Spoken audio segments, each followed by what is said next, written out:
A paz do Senhor Jesus, meus amados irmãos, aqui quem vos fala é o irmão presbítero Ademir Balbino. É com muita alegria, é com muita satisfação que venho fazer a minha contribuição, pequena contribuição para este abençoado canal. E desta feita nós vamos falar sobre missões, nós vamos ter o nosso momento missionário. Muita responsabilidade, mas eu creio sim que Deus vai se instrumentalizar e Ele vai passar ao teu coração o que Ele realmente deseja para a sua igreja. Nesses tempos tão difíceis, nesses tempos que nós não estamos congregando no templo, mas Deus sempre arruma uma forma, Deus sempre arruma um mecanismo para alcançar o meio do teu coração. E desta feita Ele quer falar com você a respeito de missões. Ele quer falar sobre qual é o meu e qual é o teu envolvimento, qual é a intensidade e a minha intensidade nesse projeto que nasceu no coração de Deus. Projeto esse de resgate do homem, projeto esse de reconciliação de Deus com o homem. E eu espero firmemente no final desse vídeo que o teu coração venha estar ardendo para ser um contribuinte, para ser um agente fixo, um agente permanente, perene em missões. É com muita alegria no coração que Deus sempre vai se instrumentalizar, irmãos, da sua igreja, para que nesse momento de quarentena, nesse momento tão atípico que a igreja está passando, não somente no Brasil, mas no mundo, Deus sempre vai arrumar uma forma de atingir o meu e o seu coração. É por meio de mídias, enfim. Deus ele vai arrumar uma forma, irmãos, de transmitir a sua mensagem, de achar os seus canais para que nós possamos ser abençoados. E dessa feita eu quero balizar a nossa palavra missionária de hoje, a carta de Paulo aos Filipenses, no capítulo de número 4, nas alturas do versículo 10 em diante, da seguinte maneira: alegro-me grandemente no Senhor, porque finalmente vocês renovaram o seu interesse por mim. De fato, vocês já se interessavam, mas não tinham a oportunidade para demonstrá-lo. Não estou dizendo isso porque esteja necessitado, pois aprendi a adaptar-me a toda e qualquer circunstância. Sei o que é passar necessidade e sei o que é ter fartura. Aprendi o segredo de viver contente em toda e qualquer situação, seja bem alimentado, seja com fome, tendo muito ou passando necessidade. Tudo posso naquele que me fortalece. Apesar disso, vocês fizeram bem em participar das minhas tribulações. Como vocês sabem, Filipenses, nossos primeiros dias no Evangelho, quando parti da Macedônia, nenhuma igreja partilhou comigo no que se refere a dar e receber, exceto vocês, que me mandaram ajuda não apenas uma vez, mas duas, quando tive necessidade. Não que eu esteja procurando ofertas, mas o que pode ser creditado na conta de vocês. Recebi tudo e tudo o que tenho é mais que suficiente. Estou amplamente suprido. Agora que recebi de Epafrodito os donativos que vocês enviaram, são uma oferta de aroma suave, um sacrifício aceitável e agradável a Deus. Irmãos, que texto maravilhoso, que texto poderoso para a igreja nos dias atuais, no que se refere a missões. Esse é um texto, irmãos, que ele tem que arder no coração da igreja. A igreja que não tem o coração ardente por missões, por alcançar os povos que ainda não ouviram falar do Senhor Jesus, essa igreja, com certeza, esse crente, com certeza, ele está fadado, irmãos, a cair no esquecimento. Essa igreja está fadada a fechar as portas, porque missões é uma condicionante para a volta do nosso Senhor Jesus. Quando nós lemos em Mateus 24, versículo 14, ele diz claramente, o Senhor Jesus fala a respeito dos últimos acontecimentos, dos últimos dias, do que iria acontecer até a sua volta. E uma dessas condicionantes, o Senhor Jesus ele diz assim: essa verdade, esse evangelho terá que ser pregado em todos os reinos, em todas as nações. Só assim haverá a volta do Filho do Homem. Então, irmão, se existe uma condicionante para que o Senhor Jesus volte, essa condicionante é que todos os povos, que todas as nações venham conhecer ao Senhor Jesus, a boa nova, o Evangelho da paz, o Evangelho da reconciliação. Essa é a missão que o nosso Deus nos deu. Desde Gênesis, quando nós lemos no capítulo 2, que o homem e Deus no Jardim do Éden tinham perfeita comunhão. Deus e o homem tinham um relacionamento estreito, permanente, não perpétuo, mas perene, melhor dizendo. Deus tinha um relacionamento íntimo com o homem. A Bíblia nos relata que na viração do dia, no final do dia, Deus descia e conversava com o homem face a face. Mas no capítulo 3 mostra que o homem, ele perdeu essa condição quando o homem pecou. A história nos conta que Eva comeu da única coisa que era proibida para o homem, era o fruto do meio do jardim, ao qual Deus disse: não coma, certamente morrerás. Quando Eva foi enganada pela serpente e assim ela deu a Adão, o homem perdeu essa condição no capítulo 2 de conversar com Deus face a face. Nós no capítulo 3 vemos o homem e a mulher se escondendo de Deus. Daí dava-se início a essa missão de resgate, ao qual o nosso Deus instituiu para que pudéssemos ter mais uma vez a condição do capítulo 2 de Gênesis, a condição de entrarmos na presença de Deus, de falarmos com o Senhor face a face. Irmãos, essa missão ela foi partilhada ao longo da Bíblia com muitos e muitos homens ao qual Deus levantou, Deus instrumentalizou desses homens. Homens poderosos, pai de nações, como Abraão, Isaac e Jacó. Homens poderosos como Moisés, Josué, os juízes, os profetas, até chegar na pessoa do Senhor Jesus, ao qual desceu em sua grande glória, para que ele pudesse sim cumprir a parte fundamental dessa missão, ao qual era impossível para o homem cumprir, que era sim ter um sacrifício perfeito, um sacrifício agradável a Deus para pagar aquela grande transgressão. A única pessoa que era capaz de fazer isso, o único ser em todo o universo que era capaz de fazer isso, era o próprio Filho de Deus, era o Senhor Jesus Cristo. Então ele veio à terra para cumprir essa missão a qual Deus o deu a ele. Então, irmãos, nós percebemos aqui que essa missão de anunciar que a cédula que pecava contra nós, a cédula que pesava contra a humanidade, ela foi anulada, ela foi rasgada, ela foi destituída das mãos de Satanás pelo sangue do Senhor Jesus, pela pessoa do Senhor Jesus, pela morte do Senhor Jesus na cruz do Calvário. Essa foi a missão do Senhor. E Ele também nos deixou uma missão. Ele disse muito claramente: ide por todo mundo, pregar o Evangelho a toda criatura, e aquele que em mim crê e for batizado, esse será salvo. Irmãos, Paulo aqui é tido pela igreja como o maior missionário. Ele é tido como aquele que foi um desbravador das missões. E é bem verdade, Paulo foi um homem instruído por Deus. Paulo foi um homem instrumentalizado por Deus para proclamar esta verdade, de que o Senhor Jesus veio para redimir os nossos pecados, que o Senhor Jesus veio para dar a sua vida por mim e por você, para que nós não viéssemos perecer, mas para que nós viéssemos ter a vida eterna. E o Senhor Jesus, ele diz a Paulo: Paulo, você é muito importante para mim, eu preciso de você, e você vai levar essa verdade a todas as nações ao qual você puder encontrar. Mas Jesus não disse isso só a Paulo, ele disse a todos os apóstolos. E aquele povo, irmãos, eles saem a proclamar esta verdade maravilhosa. Eles saem a proclamar essas boas novas de paz, de reconciliação, cada um na sua missão, cheio de coragem, cheio de fogo no coração. Porque eu vou dizer um negócio para vocês, irmãos: o crente que não tem essa certeza, o crente que não tem esse fogo no coração para anunciar aqueles que ainda não conhecem Jesus, das maravilhas que estão contidas nessa palavra, das maravilhas, das glórias que estão por vir, esse sim, irmãos, ele tem que voltar para o Senhor Jesus, ele tem que rever os seus conceitos, ele tem que rever os pilares da sua fé que está lhe guiando, porque com certeza absoluta, o pilar de anunciar, de proclamar o Evangelho da salvação tem que estar fresco na memória do crente.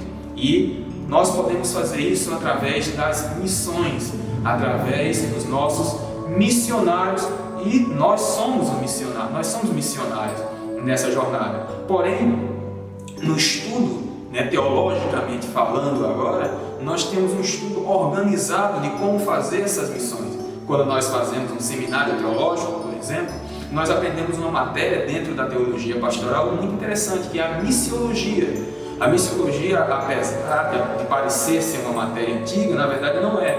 Ela é uma matéria bem nova dentro do contexto teológico, né? Quando nós vamos analisar, a missiologia ela foi organizada em meados de 1860, 1870, em Edimburgo, né? Joseph Smithling, mais parecido assim o nome dele, a pronúncia, ele organizou, né, os pensamentos missionários, as estratégias de como alcançar com mais eficácia aqueles povos que ainda não conheciam o Senhor Jesus.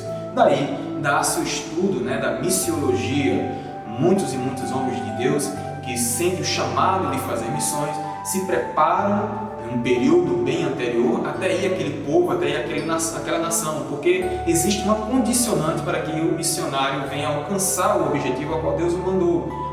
Primeiro, ele tem um profundo relacionamento com Jesus.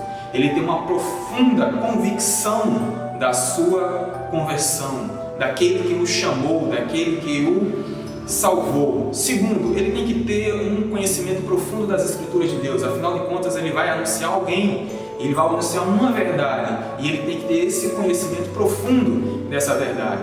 Terceiro, irmãos, e muito importante também, ele tem que ter o amparo da igreja ao qual o envia, porque se uma coisa boa que a missiologia nos ensina é que nós temos que estarmos preparados e temos que ser enviados ao campo missionário de uma forma organizada, de uma forma amparada eclesiasticamente e também financeiramente, para que essa missão venha a ter o seu êxito, venha a ter a sua conclusão satisfatória, aquela nação venha a ser alcançada. Nos primórdios, né, da igreja primitiva, aqui nós vemos, e nós entramos agora no texto, e nós vemos a igreja fazendo isso com Paulo. Nós vemos a igreja de Filipos.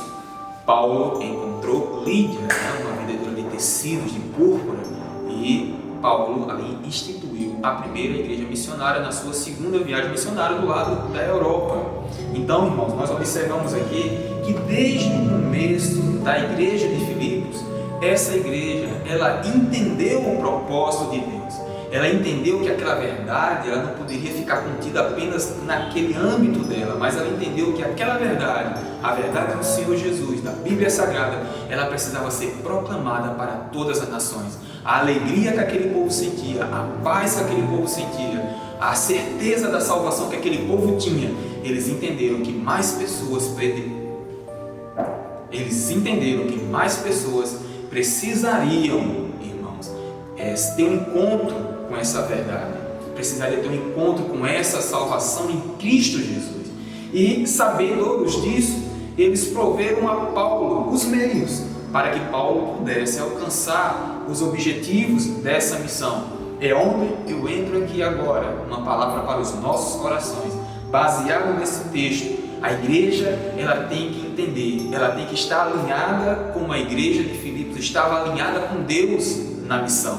Ela entendeu que se ela não pode ir em massa, ela manda e ela dá o amparo, ela dá o sustento, ela dá a provisão para aquele que está na frente, fazer a missão e alcançar aqueles povos, abrir aquela igreja, formar uma liderança e partir para outro campo missionário.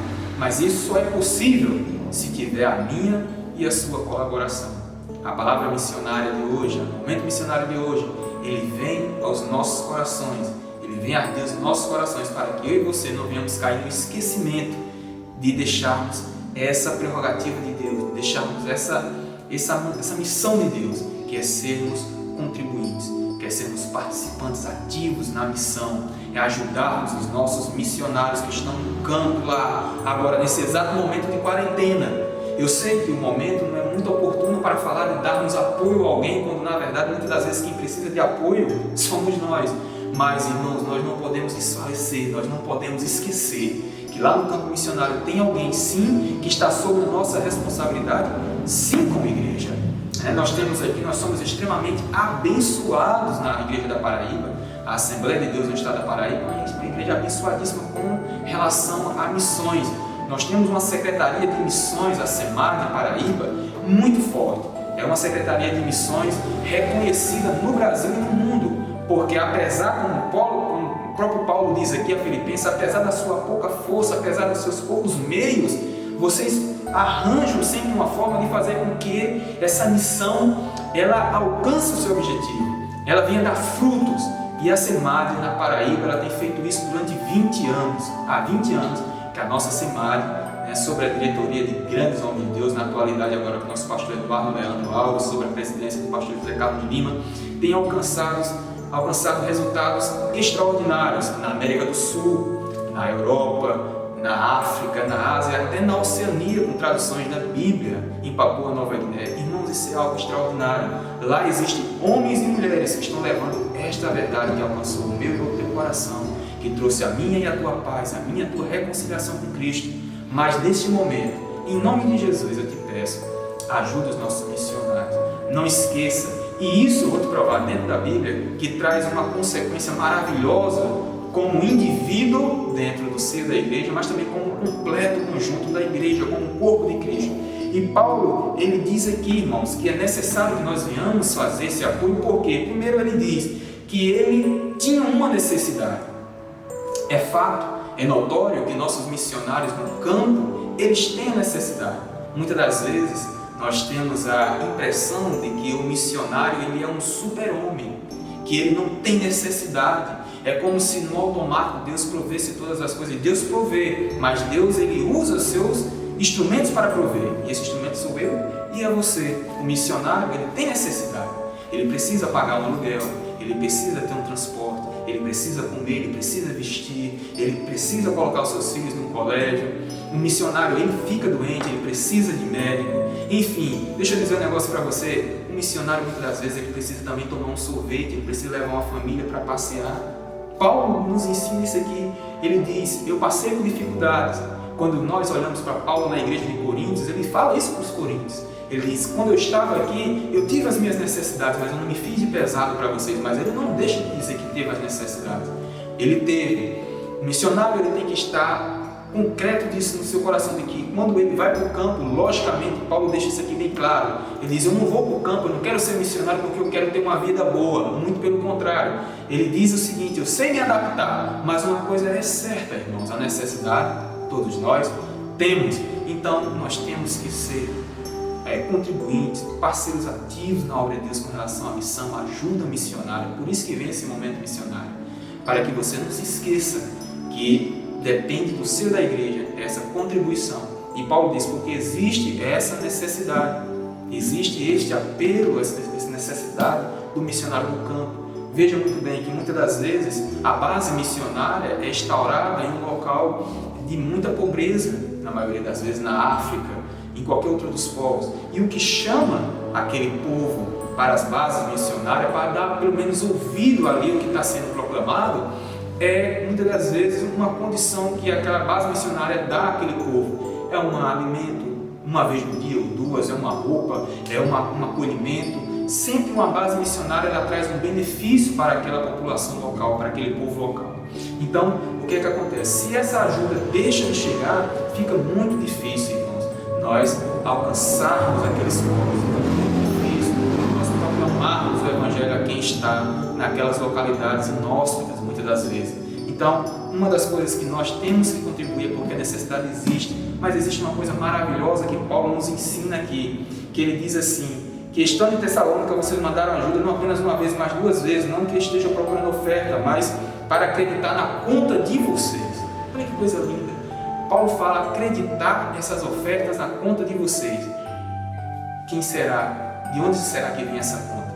Essa conta, e Paulo deixa bem claro, essa conta ela vem do céu.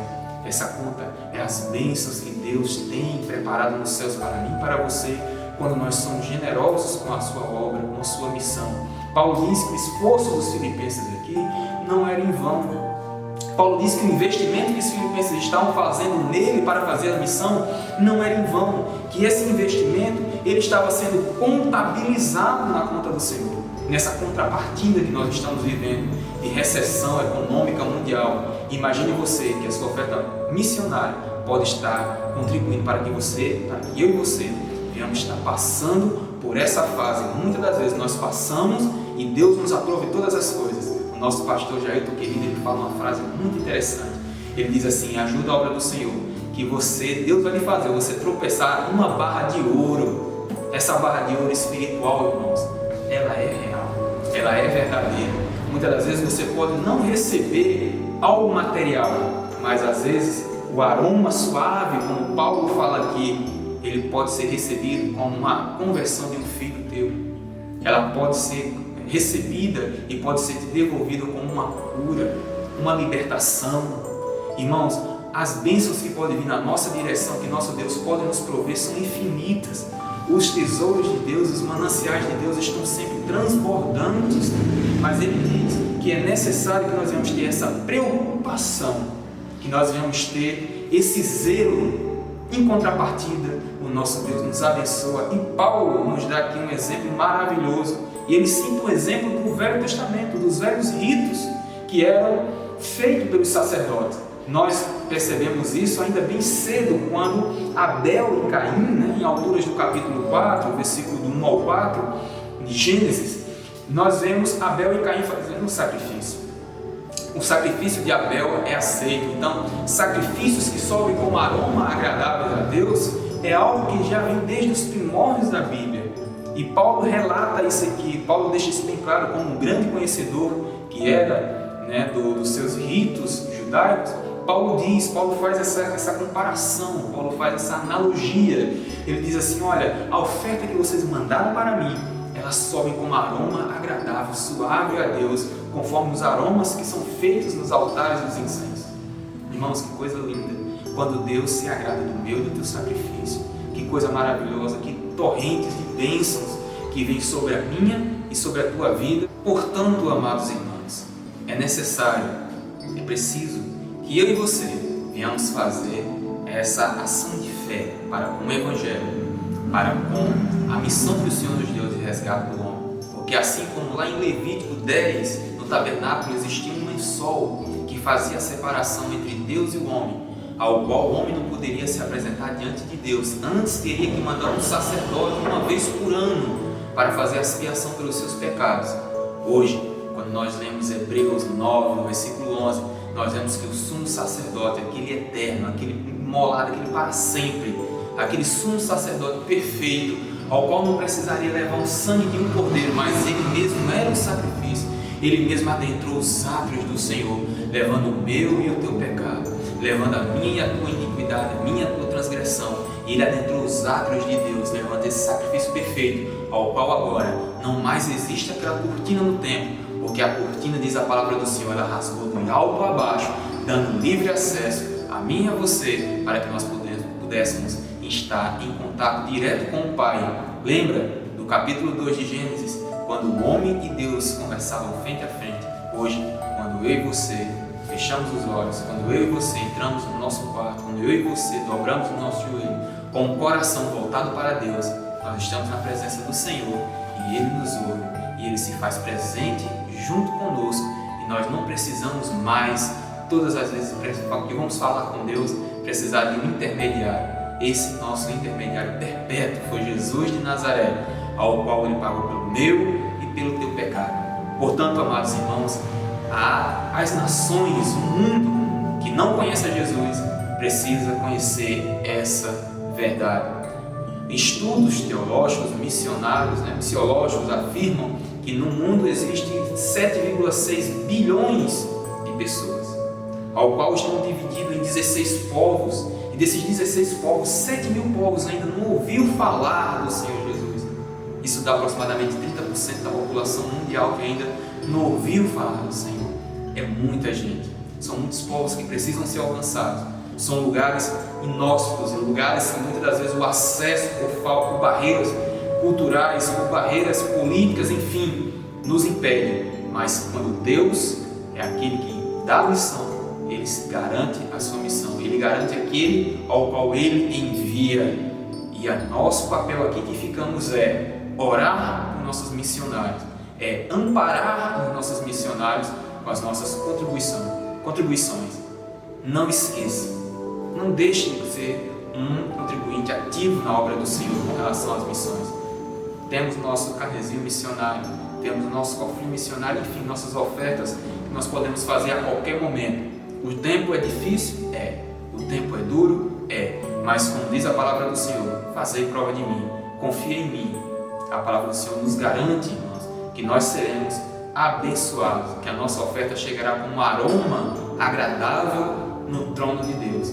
Que Deus em Cristo Jesus te encoraje, que Deus em Cristo Jesus te abençoe, que Deus em Cristo Jesus coloque no teu coração uma chama missionária, ardente, participante, para que essa verdade que me salvou, que te salvou, salve todas as nações. Só assim, somente assim, se cumprirá Mateus 24,14, que todos os reinos conhecerão ao Senhor Jesus, e só assim ele virá.